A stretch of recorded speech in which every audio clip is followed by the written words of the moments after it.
The Business on balls.co.za. Weekdays 11 a.m. to 12 p.m. Brought to you by FNB Business Banking. But let's put it this way. Let's sketch a scenario. Company A in its early life cycle stages and it needs to hire 30 people.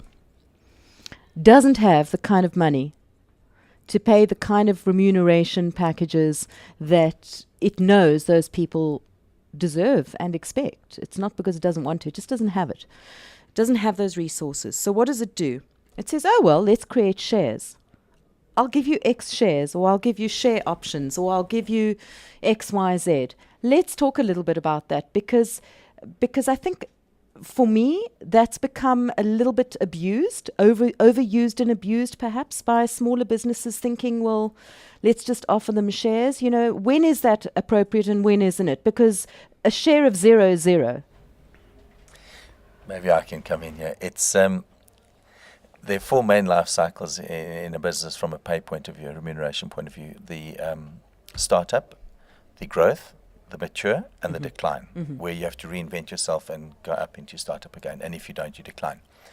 The remuneration structures, according to each one of those phases, are vastly different.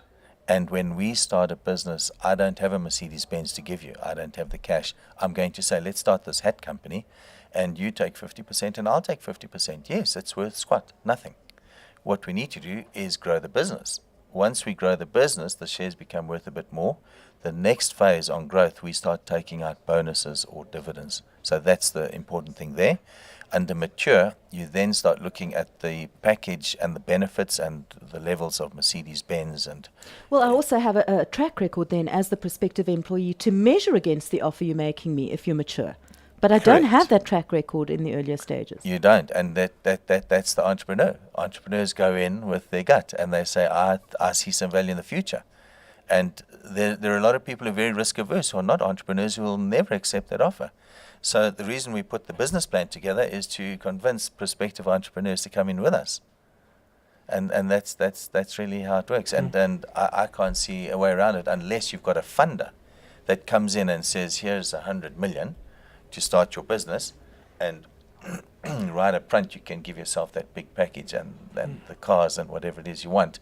But that money needs to be repaid, and once you repay it, then I suppose on the other end you're not taking out as many dividends, and so one way or the other you're going to lose out. But are you implying then, Mark, that you need to be transparent as the business? I mean, if you've got a business plan that's showing projected returns over a period of years, you know, there are very few, I have to be honest, I've had very few people offering me prospects of shares in their company who've parted with their business plan. And when I've asked for the business plan before making the decision and giving my response, it's not been forthcoming. And that for me is an alarm bell. Yes, I agree completely. That's why on the listed companies, you have to give a prospectus out.